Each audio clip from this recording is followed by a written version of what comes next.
जय जिजाऊ, जय शिवराय, जय शंभूराजे. गडकिल्ले संवर्धन प्रतिष्ठान महाराष्ट्र राज्य सादर करत आहोत शिवसाम्राज्याचे दिनविशेष.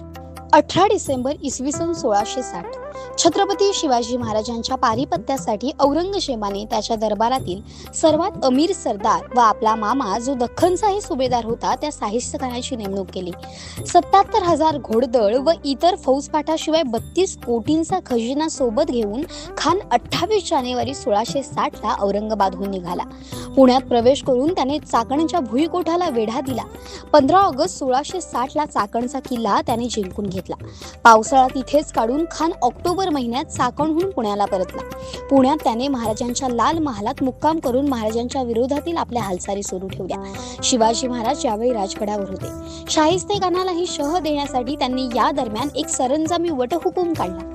त्यानुसार पुणे, इंदापूर, चाकण, सुपे, बारामती येथील वतनदारांची वतने अफजल खाना आधी जेणेप्रमाणे तसलमती ज्यास जे पावत असेल त्यास तेणेप्रमाणे देण्याची आज्ञा महाराजांनी केली.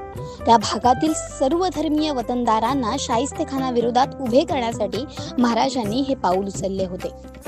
18 डिसेंबर इसवी सन 1684 शंभूराजांचे सरदार दादाजी काकडे हे कर्नाटकातील मराठ्यांच्या मुलखातील मंतोरच्या किल्ल्यावर 3,000 स्वार व 2,000 पायदळासह सज्ज होते. ही बातमी कळता श्रीरंगपट्टणचा जमीनदार जगदेवराव याने आपला एक सरदार 7,000 स्वार व 15,000 पायदळ देऊन त्यांच्यावर पाठवला. जमीनदार व मुघलांच्या संयुक्त सैन्याशी मराठ्यांची मोठी लढाई झाली. या लढाईत मराठी मोठ्या शौर्याने लढले, पण दादाजी काकडे त्यांचा मुलगा व भाऊ भीमाजी हे मुघलांच्या हाती जिवंत सापडले. तिमाजी हे जखमी झाले. या लढाईत मराठ्यांकडील 1,000 माणसे मारली गेली आणि बरीच माणसे जखमी झाली. मुघल आणि म्हैसूरकरांच्या हाती 1,000 घोडे, हत्यारे अशी बरीच लूट लागली. मंतोरचा किल्ला मुघलांनी जिंकला. 18 डिसेंबर इसवी सन 1727 श्रीमंत बाजीराव पेशव्यांनी तुफानी घोडदौड करून वाशी, माहूर, मंगळूरपीर तालुके धुळीस मिळवले. मग अचानक वायंवे शिरले आणि चोपड्यानजीक तापी उतरून 18 डिसेंबर 1727 रोजी पौष वद्य प्रतिपदेला कुंकुरमुंड्याजवळ कुसुंबी प्रांतात आले.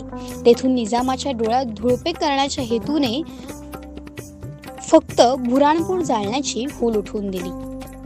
18 डिसेंबर इसवी सन 1776 रघुनाथराव आणि सुरतकर इंग्रजांमध्ये झालेला तह हा कलकत्तेकर इंग्रजांना अधिक सुरक्षित वाटत नव्हता.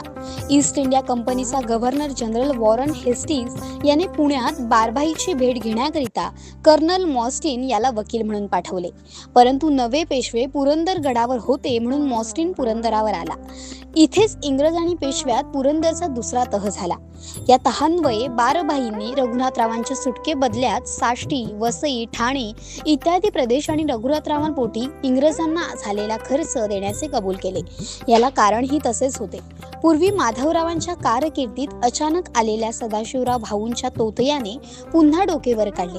माधवरावांनी थोरल्या सुखलाच कनोजा नावाच्या या भाऊंच्या तोतयाला रत्नागिरीत कैदेत ठेवले. पुढे पुण्यातल्या या साऱ्या गडबडी पाहून रत्नागिरीच्या परांजपे मामलेदाराने सुखलालाला सोडून दिले.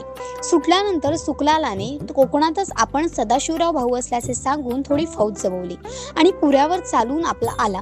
नाना फडणवीसांना अर्थात हा सदाशिवराव भाऊंचा तोतया आहे हे ठाऊक होते. त्यांनी इंग्रजांशी तातडीने तह करून या सुखलालाने इतर लोकांना फसवून फितवायच्या आत त्याला पकडले. पुन्हा एकदा साऱ्या पुणेकर लोकांसमोर नानांची खास आपल्या पद्धतीने त्याला बोलतं केलं आणि त्याचं पितळ उघडं पाडलं. पुण्यात तोतयाची चौकशी रामशास्त्रींच्या पंचायतीपुढे सुरू झाली. पंचायतीत शास्त्रींबरोबर गोपीनाथ दीक्षित, हरिपंत फडके, बाबूजी नाईक बारामतीकर वगैरे पंच होते. यांसमोर त्याने आपला छत्रपुराचा कनोजा ब्राह्मण असल्याचे कबूल केले.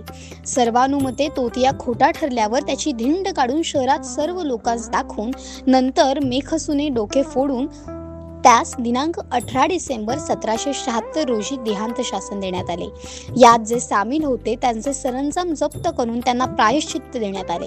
कोणास कैद तर कोणास दंड अशा शिक्षा झाल्या आणि कोकणात सर्वत्र अंमल बसविला. हा सारा प्रकार दिनांक 18 डिसेंबर 1776 रोजी पुण्यात घडला.